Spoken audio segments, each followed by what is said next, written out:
Tiempo de descanso. Así que si algunos de ustedes se duermen, me voy a sentir muy feliz porque habrán descansado el día de hoy. No te preocupes. Hoy vamos a hablar acerca de esto. ¿Qué significa tiempo de descanso? La Biblia habla bastante de eso, sobre todo en el Antiguo, pero también en el Nuevo Testamento, hablando de un cierto momento que Dios está prometiendo y ha prometido a su pueblo que llegaría para ellos. Pero bueno, a veces pensamos en descanso y pensamos en todo esto que mencionaron, ¿no? Dormirse, algunas vacaciones, pero ¿no te ha pasado que vas a esas vacaciones que tanto tiempo ahorraste, tanto te preparaste y dijiste, ahora sí, familia, vamos a descansar por fin? Y no llegas después, al otro día estás mucho más cansado que al principio. Y hay vacaciones en donde dices, eso va a ser un gran descanso y terminas peleándote con tus hijos, con tu esposa o tu esposo por algo que no salió como esperabas. ¿Y cuál descanso? No, llegas, estás frustrado y después dices, ¿sabes qué? Según ahorramos, pero llegamos con deudas. A veces el descanso que nosotros planeamos no quiere decir que es el mismo que Dios ha planeado para nosotros. Dios es más sabio y Él sabe lo que nuestro corazón realmente necesita al hablar de descanso. Cada día me doy cuenta que realmente la gente, todos nosotros necesitamos ese momento que llega a nuestra vida. Desde la esposa cansada de la situación con su esposo, desde los hijos hartos de alguna situación en la familia, desde en el trabajo sentirte abrumado por el maltrato, por las injusticias que hay, por las elecciones que vienen, por los mensajes que se envían de violencia y de miedo. Hoy la sociedad, hoy los corazones necesitamos descanso de muchas maneras.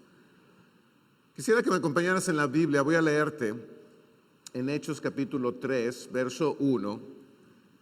Esto lo vamos a leer aquí, después vamos a ir viendo las escrituras una por una en la pantalla. Pero en Hechos 3 hay una historia que quiero compartirte en esta tarde. Y dice la Biblia, Hechos 3:1. Dice, un día subían Pedro y Juan al templo a las 3 de la tarde, que es la hora de la oración. Junto a la puerta llamada Hermosa había un hombre lisiado de nacimiento, al que todos los días dejaban allí para que pidiera limosna a los que entraban en el templo. Cuando éste vio que Pedro y Juan estaban por entrar, les pidió limosna. Pedro con Juan, mirándolo fijamente, le dijo, míranos. El hombre se fijó en ellos la mirada, esperando recibir algo. Aquí la Biblia está hablando de una historia bastante interesante. Aquí al principio dice la Biblia que Pedro y Juan juntos, ¿a dónde iban? El templo, y dice que iban ¿a qué? A orar. En realidad en la cultura judía hay varios tiempos de oración que están determinados por ciertas horas. ¿A qué horas Pedro y Juan estaban yendo al templo? Dice la Biblia a la hora novena, que serían las 6 de la tarde. Entonces existía la hora tercera, que era las 9 de la mañana, la hora novena y el mediodía, que era el otro tiempo de oración. Aquí algo que me doy cuenta es que estos discípulos tenían una convicción muy clara de orar. ¿Qué tal tú y yo? Últimamente he encontrado a cristianos que sienten algo de presión al pensar, ¿debe haber un tiempo para orar? ¿No? ¿Debo tener la libertad de orar a cualquier momento? Claro que sí, la Biblia lo dice, oren en todo momento. Pero ciertamente vemos a los discípulos con una convicción muy, muy clara de ir a orar en este momento. Ahora, ¿qué cosa sorprendente, qué evento que cambió la humanidad sucedió a la hora novena? La muerte de Jesús, ¿no? La Biblia narra que, por ejemplo, en Marcos 15:34 dice, a la hora novena Jesús clamó a gran voz diciendo, Eloí, Eloí, lema sabactani, que significa, Dios mío, ¿por qué me has abandonado? La hora novena fue cuando este evangelio y otros capturan el momento en el que Jesús literalmente, ¿qué está haciendo? Está orando. Está orando, aún no muere, sino está clamando a Dios en la hora novena. Además, la hora novena también era importante en el templo. ¿Por qué razón? Era el momento en que se ofrecía el sacrificio. La gente llevaba sus sacrificios, sus animales, y la hora novena era el tiempo de oración, pero también la hora del sacrificio. Y es espectacular al pensar cómo a un Dios está ligando todo esto para hablarle a su pueblo. Esa es la hora donde estoy sacrificando a mi hijo, y además Jesús está orando. ¿Por qué me has abandonado? Creo que de las cosas hermosas de la oración es que Dios no hace a un lado ninguna oración, por más que pueda sonar a queja o pueda sonar a duda. Jesús se sentía bastante angustiado y le está prácticamente reclamando a Dios: ¿por qué me has dejado solo? ¿Por qué me has abandonado? Tal vez todo esto estaba en la mente de ellos. Tal vez todo esto, mientras iban al templo, lo iban reflexionando, pensando. Y sabes, algo que veo es disciplina. ¿Qué tanto en nuestras vidas tenemos disciplina? A veces eso no lo ligamos con el descanso. Pensamos que descanso es no hacer nada. Pero realmente la gente que más paz a veces tiene en su vida es la gente más disciplinada. Desde que yo era estudiante me di cuenta de eso. Al no tener disciplina ni para estudiar ni para hacer mis tareas, me sentía totalmente abrumado. Un día me tuvieron que llevar con una consejera de la escuela por lo estresado que me sentía, y me pidió que de tarea buscara personas exitosas y que viera qué hacían, y después platicáramos. Y me di cuenta al ver la vida de gente importante, deportistas o millonarios o creadores de algo, que la mayoría de ellos tienen un horario bastante apretado, pero que ellos deciden cómo usar su tiempo. En mi caso, yo no tenía control de mi tiempo. Solo hacía lo que sentía, era quiero descansar, pues me acostaba y ver tele. ¿Y cuánto tiempo? Pues el tiempo que pueda, mientras mi madre no me pare del sofá. ¿A qué horas me levanto? A la hora que mi mamá me daba ánimo de levantarme, ¿no? Y me daba cuenta que no había descanso en mi vida. Estos discípulos tenían esta disciplina. ¿Qué tal tú? ¿Eres una mujer, un hombre de disciplina? Que sabe, piensa en algo, ¿cuánto tiempo vamos a vivir? Algunos 60, otros 70, 100 años, máximo, no sé. Pero honestamente, ¿no se te hace realmente tan poco? Hoy tal vez que ya tienes algunos 40, dices, ¿dónde se fue ese pequeñuelo de 10 años?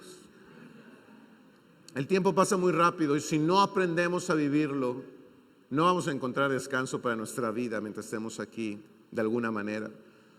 Algo importante aquí también es que muchas veces no nos gusta tener disciplina porque pensamos, es que he intentado hacer las cosas antes y no resultan.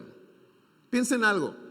Jesús había muerto, Él había ido al cielo, y aquí los apóstoles ahora estaban solos, pero ya no dependían de su maestro para hacer lo que tenían que hacer. Piensa, ¿cuántos de nosotros dependemos de que alguien más nos diga, oye, por favor, ora? Oye, por favor, ven a la iglesia. Oye, por favor, habla con tu esposa o con tus hijos. Hay veces en que dependemos mucho de alguien para no seguir intentando lo que nos toca hacer. Esos discípulos no vemos a nadie detrás de ellos, pero van al templo, van a la hora de la oración. En el verso 2 dice la Biblia, junto a la puerta llamada Hermosa había un hombre lisiado de nacimiento, al que todos los días dejaban allí para que pidiera limosna a los que entraban en el templo. Mientras iban a orar, mientras que esos hombres con esta disciplina de oración llegaban allí, se encontraron en una de las puertas del templo llamada la Hermosa, que algún historiador llamado Josefo decía que algunos al ver la entrada decían, esa puerta es más hermosa que de oro, porque en realidad no era de oro, pero era tan bella que la comparaban o decían que era mejor que ese material. Entonces era un buen lugar para ir y tomar unas fotos, ¿no? Era un buen lugar para tomarse selfies en la entrada del templo. De muchos turistas y mucha gente que iba a orar o a sacrificar, pero querían entrar por ahí, por la belleza. Había mucha gente. Y en ese lugar había un hombre.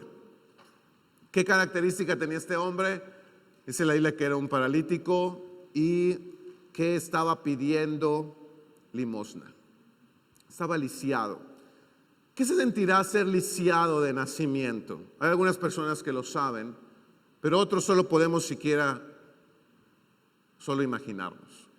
Imagínate crecer dependiendo todo el tiempo de que alguien te ayude. Imagínate querer correr y jugar con otros, pero nadie te acepta y tampoco tú puedes. Y tal vez hasta te da pena y mejor te quedas en tu casa porque nunca vas a poder hacer lo que tus amiguitos hacen. ¿Cómo será querer lograr algo y tú sabes, esto no es para ti? Y más en una sociedad que ni siquiera en el templo podían entrar aquellos que estuvieran lisiados, cojos, ciegos o que tuvieran algún defecto físico que la ley los considerara indignos de poder entrar en el templo. Por eso ellos se quedaban afuera, en la orilla, y aprovechaban para poder pedir limosna. Eso es en lo físico. Él se apoyaba en su defecto físico para extender la mano y que alguien le ayudara. Pero algo que me sorprende hoy y me hace más consciente es cuánta gente hoy se apoya de muchísimas limitaciones que tienen para ser igual, ser como este hombre que se la pasan mendigando. Por ejemplo, hay gente que mendiga aceptación. No, que me acepten, que no me rechacen. Porque tal vez crecimos como niños que nuestros papás estaban tan ocupados trabajando y llenándonos de cosas materiales, pero no nos tenían cerca. No hablábamos con ellos, no nos abrazaban. ¿Con quién llorábamos? ¿Con el perro, el gato o no llorábamos? ¿No? ¿Con quién hablábamos de nuestros problemas? No teníamos con quién. Entonces, ¿cómo crece un niño así? La mayoría de esos niños crecen mendigando aceptación, que alguien me acepte, que alguien hable conmigo, que alguien me abrace. Y luego decimos, ¿y por qué hay adolescentes embarazadas tanto? Pues porque alguien le dio lo que no recibió en algún momento de su vida, porque lo estaba mendigando. Hay personas que usan sus defectos para, mira, pobrecita de mí, pobrecito de mí, y están mendigando algo. Sabes, es muy fácil ver cuando alguien está cojo, paralítico físicamente, pero qué difícil es ver cuando lo estamos internamente. Cuando soy un hombre incapaz de poder expresar lo que siento de mi pareja. Incapaz de abrazar a mis hijos, de hablar con ellos, de parar de mi gran trabajo para poder jugar. Incapaz de hablar con otro hombre y poder hablar de corazón a corazón sin decir, no, eso es medio raro. Y a veces eso no vemos porque no es físico, pero estamos también limitados. Y es la misma vida, es triste que te metan o te pongan en una orilla y sabes que ahí quédate y pide dinero y te vienes a la casa. Y así mucha gente está. Se van a sus trabajos, por favor no regreses, ¿no? Es mejor que no regreses hasta que ya llegues cansado y te vengas a dormir. Pero eso sí trae el dinero. Hoy hay muchas parejas así, hay muchas familias así. Que el papá venga, ya va a venir tu papá. ¿Cuántos jóvenes sienten, wow, ahí viene mi papá, cuánto anhelo verlo? Más bien, eso lo usan las mamás para el castigo, ¿no? Síguete portando, si ya va a venir tu papá en 10 minutos. Hay que arreglar todo. Porque le tienen miedo. Oh, reprobaste, voy a hablar con tu mamá. ¡No! En lugar de ser, sí, ¿sabes qué? Mi mamá me va a ayudar, mi padre va a entender, juntos vamos a encontrar una solución. No. Pero, ¿sabes? Hay muchísima invalidez emocional, relacional, espiritual en muchos hogares, en muchos corazones. En Hechos 3:3, más adelante continúa esa historia y dice, cuando vio que Pedro y Juan estaban por entrar, les pidió limosna. Este hombre había aprendido esto, a pedir limosna, a depender de los demás. ¿Y sabes dónde estaba? Recordemos, ¿dónde estaba este hombre? ¿A la orilla de dónde? En la puerta de la entrada del templo. Entonces, esto se me hace muy semejante a cuánta gente viene a la iglesia a pedir limosna. Y no solo de pedir ayuda física, sino mucha gente viene a la iglesia por una limosna espiritual, ¿no? Como que aunque me den un pedacito ahí, algo, ya escuché algo de la clase, pero de una prédica, un poquito de aceptación de otras personas, pero toda la semana no soy capaz de agarrar mi Biblia para yo mismo alimentarme. Toda la semana no soy capaz de arrodillarme ante Dios para buscarlo, Él y yo, y tener una relación cercana y real.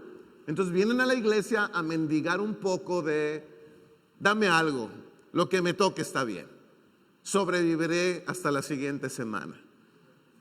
¿Cuántos venimos así? Sin tomar responsabilidad personal de que Dios también nos ama a nosotros. No solo ama al predicador para darle alguna clase, te ama a ti para darte un mensaje cada vez que lees la Biblia. Y sabes, es mi oración de que cada vez haya más iglesias que dependan menos del hombre y dependan más de Dios. Y que más bien lo que hay entre nosotros, miembros, discípulos, ministros, gente que sirve o no, que lo que haya sea confraternidad, ayudándonos unos a otros a ser más como Jesús. Pero no dependencia. Si me dicen, si no me dicen, qué miedo si alguien habla conmigo. Voy a portarme bien para que nadie me diga nada. Ocultando muchísimas cosas durante la semana. Así, eso no es vida, para eso Dios no nos creó. No nos creó para venir a la iglesia solo a extender un poco la mano. Uno de los ejemplos más grandes para mí de una mentalidad, no de mendigo, sino una mentalidad de victoria, una mentalidad de hijo, es un hombre llamado George Mueller. George Mueller fue un hombre de Inglaterra o de Europa que fue predicador, pero después él sintió el llamado de cuidar de los huérfanos. George Mueller comenzó a juntar huérfanos para darles de comer, para darles albergue, pero una de las características de su ministerio, estoy hablando de unos 100 años atrás, un poco más, una de sus características fue que él no le pidió nada a nadie. Él decía, yo dependo en Dios, Él me llamó a hacer esto, voy a pedirle a Él lo que necesito. Y cuando no había que comer y la presión era ver a los niños hambrientos, algunos llorando, los juntaba en la mesa y decía, vamos a orar, niños. Se ponían a orar y algún reportero de aquel tiempo recapituló algunas historias como la de un lechero que iba en su carroza, se rompió la rueda del carro y para que no se echara a perder la leche fue a tocar enfrente, a la casa de enfrente, donde sabía que había niños que no tenían que comer y les fue a donar toda la leche después de orar. O el panadero que decía, ¿sabes qué? No pude dormir, desperté pensando, necesito darte comida por lo que haces, George. Y le regalaban comida. Llegó el momento que gente se comenzó a enterar de su ministerio y había gente desde Estados Unidos, parte de Europa, que le mandaban cheques de hasta $1 millón o de miles de dólares. Y llegó a cubrir las necesidades de miles y miles de niños. Hoy en día todavía su ministerio sigue por algunas personas, muchos edificios alrededor de partes de Europa. Pero lo sorprendente para mí fue encontrar a un hombre que no le pidió nada a nadie por su absoluta fe en Dios. Ahora yo no digo, hay que pedir, ¿qué? Podemos, si necesito algo, ya no voy a pedirle ayuda a nadie. No, no estoy hablando de eso. Estoy hablando de que el primer lugar necesita ser Dios. Y de ahí Él, ¿sabes qué pone? Personas para ayudarnos, para animarnos. Dice la Biblia, lloren con los que lloran, ríen con los que ríen. Entonces Dios pone personas que son sabias y nos dan un gran consejo. O a veces nos dicen, no sigas así, nos reprenden como Dios mandó profetas. Pero cuando es Dios el todo, dejamos de estar en la orilla de una entrada de un templo, mendigando un poco de lo que sea que estés buscando. ¿Sabes? En el verso, en Romanos 5, quisiera que fuéramos escritura, también está en la pantalla, Romanos 5, 6, dice la Biblia que hay una gran verdad espiritual. A la verdad, como éramos incapaces de salvarnos, en el tiempo señalado, Cristo murió por los malvados. ¿Qué dice ahí la Biblia? Que espiritualmente, ¿qué sucede? Somos, sin Cristo, ¿sabes qué somos? Incapaces de salvarnos. Hay muchos que en realidad su incapacidad o están cojos porque son bien orgullosos. Hay personas súper soberbias, duras de corazón. Hay gente que es bien necia. Y eso, ¿sabes qué es? Un gran límite. Realmente alguien que es muy arrogante es muy difícil que cambie de parecer. Que aunque vea que su actitud está lastimando a su familia o aún a él mismo o a ella misma, aunque se lo hagan saber muchas personas o lo lean en la Biblia, no le va a importar, no lo va a sentir. Y esa es una gran limitante. Ahora, no está mal decir soy incapaz. Hay momentos en mi vida donde yo me he dado cuenta, soy incapaz. Me recuerdo una vez en que, tal vez lo he platicado antes, pero una vez en el que mi esposa y yo sentados con uno de nuestros mejores amigos, una persona que me discipulaba a mí en la iglesia, en la que hablamos de nuestras finanzas. Y al principio había un poco de miedo y de arrogancia también, de cómo están bien. ¿Por qué? Pues porque pago todo, ¿no? Siempre. Me quedo sin dinero al final de mes, pero pago todo. Pero cuando me dice, ¿podemos hacer algún ejercicio de esto? Y empezar a sacar cuántas tarjetas de crédito tienen. Y con las ganas de mentir, ¿no? Y decir, algunas se me olvidaron que las tenía. ¿Cuánto deben en cada una? Y hacer la suma y ver al final, ¿en serio eso es lo que debemos? Y después ver escrituras donde hablaban de el amor que le tenemos al mundo, y ver escrituras del deseo de los ojos y decir, este soy yo. Y al final la única forma de cambiar eso que nos quitaba el descanso, ¿a cuánto les quita el descanso pensar en la economía? Deudas, situaciones, problemas en el hogar por la economía o por una mala administración de la economía más bien. Y ¿sabes qué? Fue tan sanador reconocer, ¿sabes qué, hermano? Me siento incapaz, no sé cómo arreglar esto. He vivido tanto tiempo de la misma manera, gastando lo que no tengo, gastando a futuro, a meses sin intereses que le llaman en México, lo que no tengo aún, endeudándome, haciendo promesas que no sé si voy a cumplir. ¿Qué tal tú? Pudimos cambiar, mi familia y yo, solo por reconocer soy incapaz de esta área. Y así otros temas. A veces somos incapaces de comunicarnos. No hay nada de malo decir, me siento bien incapaz. Yo no aprendí, mi papá no se comunicaba conmigo. Mis papás, cuando se comunicaban, ¿sabes qué hacían? Se peleaban. Y algunos dicen, ¿cómo estás con tu matrimonio? Bien, nos comunicamos bien. Pero porque tú crees que comunicación es lo que tus papás hacían. Pelearse, gritarse. No hay nada de malo en decir soy incapaz. Pero ¿sabes cuál es la mayor incapacidad del ser humano? Salvarse. Poder estar con Dios por la eternidad. Así que en Hechos 3:4, regresamos a la historia. Aquí vemos, dice la Biblia, Pedro con Juan, mirándolo fijamente, le dijo, míranos. Y este hombre que estaba ahí pidiendo limosna, estaba pidiendo ayuda para mantenerse o mantener a su familia, ve en Pedro y Juan una esperanza. Ellos le dicen, ¿sabes qué? Míranos. Algo pasó, algo Pedro sintió, se llenó de algo que le pidió esto a este hombre. La palabra que usa la Biblia para míranos es una palabra que se describe como dame tu total atención. Eso es lo que le estaban pidiendo a este hombre, dame tu atención. Porque ¿sabes qué pasa con alguien que está mendigando? Veo que alguien se acerca y más o menos veo y siento si me va a dar o no. Si no, luego estoy buscando quién más me va a dar. Entonces Pedro, yo creo que se dio cuenta que él estaba distraído en dame, extendió la mano y todavía estaba viendo a quién va a ser el siguiente que le voy a pedir.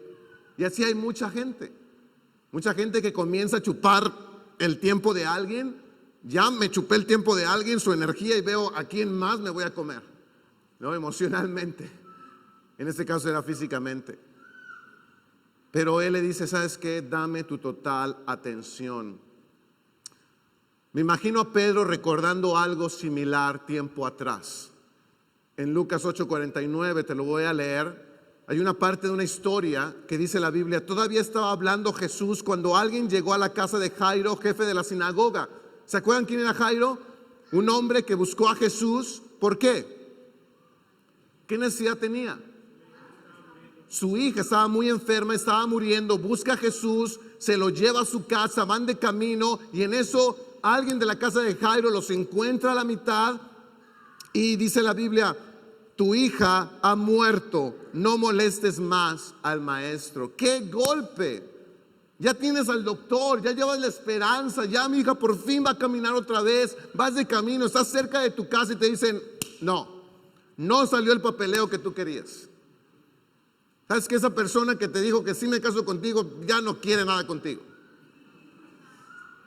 Ese sueño de comprarte una casa, te dicen: no alcanzaste los puntos. Lo que sea, viene en el camino, tú estás lleno de esperanza y eso se murió. ¿Qué hace Jesús?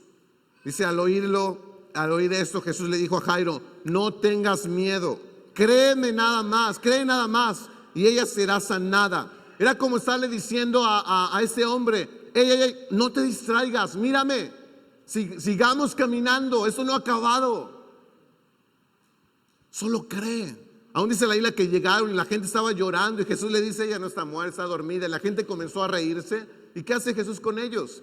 Los sacó de la casa. ¿Sabes qué? No te distraigas, Jairo. Yo sé que esta gente está burlando. No te distraigas, sigue creyendo, mírame. Eso es lo que necesitamos en nuestra vida.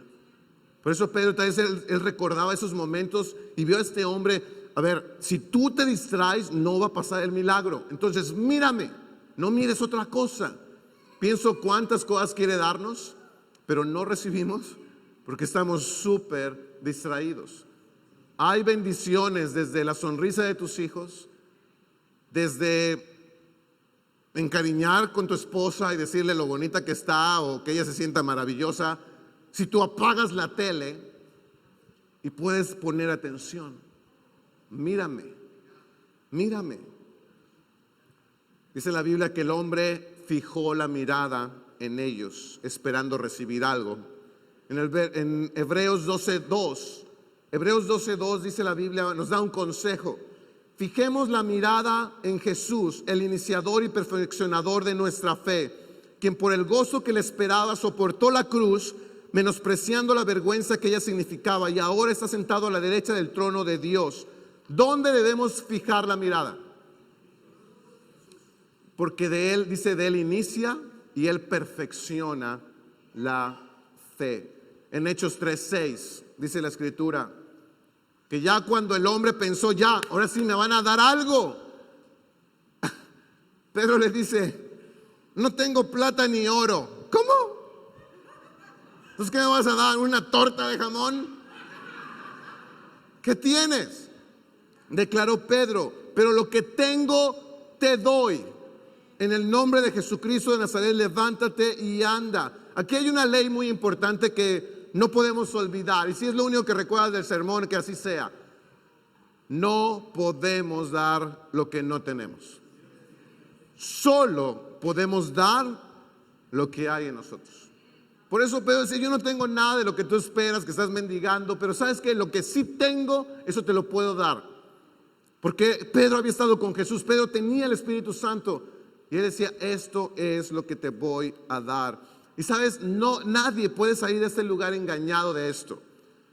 Cuando hace poco, al estudiar la Biblia con esa pareja que te comenté que se bautizaron hace poco en el sur, algo que me impactó tanto y me llenó tanto de fe, o que renovó mi visión también de varias cosas en el matrimonio, fue que en uno de los estudios se veía que estaba tenso el ambiente en la relación entre ellos, y una de las cosas que decían era: es que somos como el agua y el aceite. O sea, no hay mucho problema, no se preocupen, solo es que así hemos sido siempre. Por eso son nuestros problemas. Y ideas así. Pero fue hasta que ellos se convirtieron a Cristo, cuando se dieron cuenta no era eso, era todo el pecado que había en nuestra vida que nos separaba. Y solo arrepintiéndose cada uno por su lado fue cuando pudieron rescatar su vida y su matrimonio. En ese caso se dieron cuenta de que podemos engañarnos en lo que tenemos y decir, no, ¿sabes qué? Mis problemas tienen más que ver con otra cosa. No, cuando pienses, ¿cuáles son tus problemas en tu hogar? ¿Por qué crees que la gente a veces ni quiere estar contigo? ¿Por qué crees que te han corrido de tantos trabajos? ¿En verdad eso de que la tal persona ya no quiere hablarte, crees que en verdad es porque la persona es muy mala? ¿Qué habla de ti? ¿Qué cosas tú no estás viendo de lo que tú tienes es lo que tú das? Aquí nadie se puede engañar. Lo que tú eres o lo que tú tienes, tú das. Jesús dijo que en realidad todo lo que sale de nuestra boca, ¿de dónde viene? Y él decía, nada de lo que entra a la boca es lo que contamina al hombre, lo que lo contamina es lo que está adentro. Las inmoralidades sexuales, los asesinatos, la mentira, todo eso viene de adentro. Por eso es tan importante. Pedro lo que tenía era fe en Jesús. Eso te voy a dar. Eso es lo que te va a dar el milagro. La próxima vez que tengas una situación, cuestiónate. ¿Qué tengo? ¿Quiero dar amor? Si no tienes amor, no lo vas a dar. Solo vas a dar palabras o una tarjeta y unas flores muy caras, pero después te vas a pelear porque no tienes lo que de verdad quieres dar. Necesitamos pensar en eso. ¿Qué estamos dando? En el verso 7 dice, tomándolo por la mano derecha lo levantó. Al instante los pies y los tobillos del hombre cobraron fuerza. Este hombre tuvo que confiar en los apóstoles, porque dice la Biblia que le dieron la mano y le dice Pedro, y tomándolo por la mano derecha lo levantó. No le dijo nada, más bien lo levanta. Ahora, si tú no crees en lo que va a pasar o si tú estás renuente, ¿qué harías si tú fueras este hombre y te dan la mano y te quieren levantar? ¿Qué harías? ¿No? ¿Qué te pasa? ¿Qué quieres hacer? ¿Me vas a lastimar o me vas a humillar? Algo también se conectó en la fe de este hombre, que él también tuvo que agarrarse y confiar y levantarse.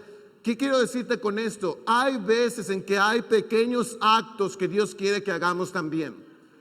Él quiere darnos sanidad en nuestra vida, salvación en nuestra alma, tal vez restaurar nuestras relaciones, pero hay pequeños actos que dice, aquí está mi mano, va a ser con mi fuerza, pero tú solo pon de tu parte, solo déjate llevar. ¿Lo estás haciendo? O más bien estamos renuentes de no, eso yo nunca lo he intentado. No, así no es, yo no estoy acostumbrado a eso. No, yo tengo mucho miedo. Hay veces en que para caminar independientemente en esos pequeños actos de fe, los estás dando esos pasos. A veces esos actos tal vez pueden ser, levántate a orar. Esos actos pueden ser, pide ayuda. Esos actos pueden ser, perdona a alguien. Haz esa llamada con la persona que te sientes mal por mucho tiempo. ¿Qué actos Dios quiere que hagas junto con Él para el milagro? Hechos 3:8 dice, de un salto se puso en pie y comenzó a caminar. Luego entró con ellos en el templo con sus propios pies, saltando y alabando a Dios. ¿Recuerdas quiénes no podían entrar al templo? Cojos, paralíticos, todos con algún defecto físico. Ahora, ya que está en sus dos pies, ¿a dónde va? Se mete al templo, no, tal vez por la gratitud, dice que estaba alabando a Dios. Ya no más límites, ya no más que me carguen, ya no más depender de, yo puedo, tengo la fuerza, quiero alabar a Dios. ¿Sabes? Ese es el estado donde Dios quiere que lleguemos todos. Donde vamos al templo con nuestros propios pies. No me trae mi mamá, no me trae mi esposo, mi esposa. No estoy presionado. ¿Sabes qué? Has hecho Dios tantas cosas en mi vida. Yo quiero estar aquí. Disfruto tu presencia. Con mis pies voy, agarro mi Biblia y la leo. Con mis pies voy y arreglo mis problemas. Ya soy alguien que puede sostenerse. Ahí Dios quiere llegar con todos nosotros. Además está saltando, ¿no? Alabando a Dios. En Hechos 3:10, más adelante, dice, lo reconocieron, las personas estaban por ahí. Dice, como el mismo hombre que acostumbraba pedir limosna, sentado junto a la puerta llamada Hermosa, y se llenaron de admiración y asombro por lo que había ocurrido. Este hombre tenía una identidad. ¿Cómo lo conocían? El limosnero, ¿no? El hombre que estaba enfermo desde que había nacido, el dependiente. ¿Cuál es tu fama? ¿Cómo te conocen a ti? ¿Y sabes qué quiero animarte con esto? Que en Cristo, dice la Biblia, somos hechos nuevos. No hay razón para un verdadero cristiano seguir sostenido en lo que era antes. Es que yo te conocía así, sí, pero eso fue antes. Tú dependías tanto de sí, así era, no tenía mucho carácter, eso era antes. Pero tú eres bien mentiroso y chismoso. Sí, me he dado cuenta, era un gran pecado, eso era antes. Ahora puedo saltar y alabar a Dios, estar aquí con mis propios pies. Necesitamos los cristianos mantenernos más en lo que Dios ha hecho que en lo que éramos antes. Y eso nos da mucha esperanza a todos, amén.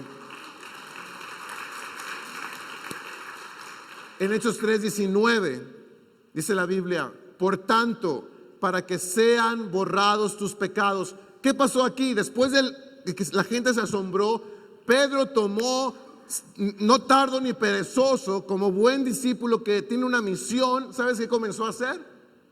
A predicarle a toda la gente que estaba asombrada. Y les dijo, para que sean borrados sus pecados, arrepiéntanse y vuélvanse a Dios, a fin de que vengan tiempos de descanso de parte del Señor. Pedro sabía cómo un hombre, cómo una mujer va a tener descanso. Aquí tenemos varios bebés. Imagino que los papás están así con ojeras, no, que no duermen.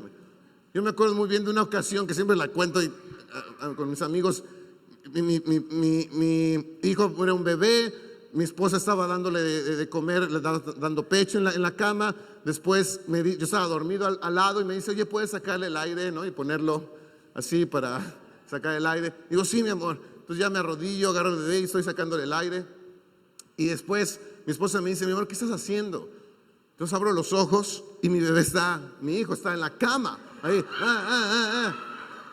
Entonces ya cuando abro los ojos, yo tenía la almohada pegándole por media hora porque no sacaba el aire.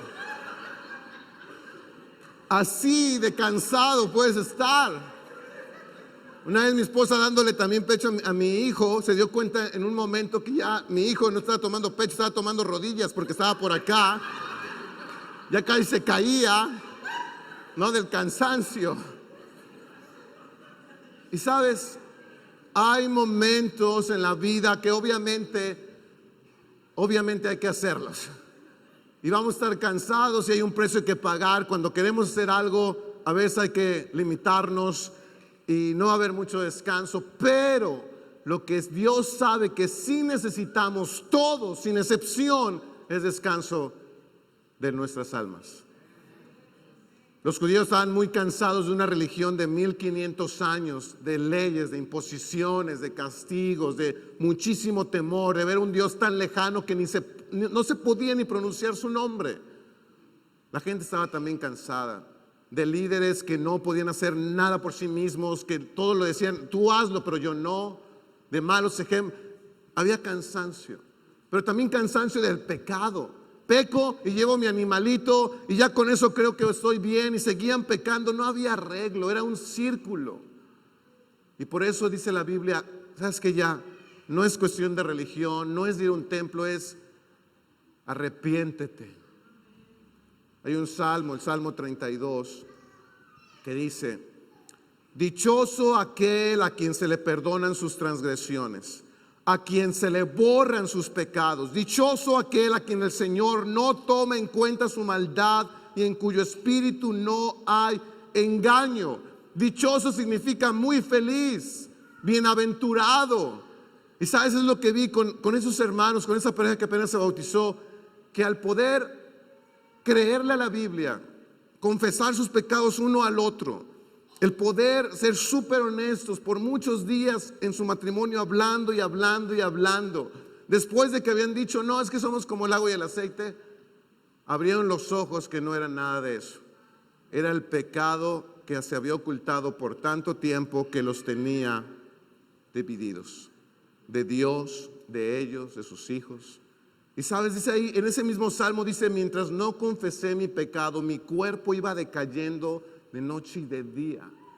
Es literal, cuando no somos honestos, cuando no somos vulnerables, cuando no somos reales con lo que pensamos, con lo que sentimos, es literal que hay dolor físico, es literal que hay hasta enfermedades y dolor espiritual. Es por eso que al final de ese salmo dice, alégrense ustedes los justos, regocíjense que el Señor, dice, regocíjense en el Señor y canten todos ustedes los rectos de corazón. Quiero animarte. Las grandes vacaciones que tienes a cualquier país o aquí en este lugar tan bello, por más que te acuestes 24 horas, jamás vas a poder descansar lo suficiente si no hay arrepentimiento. Si primero no hay verdadera apertura y un cansancio de ya no quiero ser el que soy, ya no quiero seguir como estoy. Solo Dios puede dar descanso, dice la isla, solo Dios puede dar una paz, o Jesús, que el mundo no sabe dar. 3 principios o conclusiones de todo esto. Arrepentimiento significa cambio de mentalidad. Yo veía el pecado como algo agradable, ahora ya no. Yo pensaba que esto era porque éramos agua y aceite, ya no, es pecado. Lo llamo así y eso me permite cambiar. Siempre arrepentimiento va a ser un cambio hacia algo mejor. 2, solo podemos dar lo que tenemos. Si no has podido dar amor, ya cánsate de pensar que es leyendo el próximo libro de superación personal vas a darlo. Mejor arrepiéntete y busca llenarte de aquel que puede dar y además que es la fuente del amor y ese es Dios. Entonces solo puedes dar lo que tienes. Y tercero, conciencia limpia es igual a verdadero descanso. Yo descansé cuando pagué el último peso que debía y jamás, nunca más vivir así. Descansé y descanso cuando siento algo con alguien y voy y se lo digo para arreglarlo. Descanso cuando sé que como esposo estoy luchando con algo en mi mente de impureza tal vez y puedo ir a mi esposa y decirle, yo he estado así, ese es el que soy, necesito ayuda. Descanso cuando soy honesto. Descanso cuando puedo ir con Dios. Descanso cuando puedo pedirle perdón a mi hijo de, yo soy tu padre, pero aún yo tengo que aprender, perdóname cuando te he hablado mal. Es mi deseo que todos tengamos descanso, más que solo vacaciones. Dios les bendiga. Muchas gracias.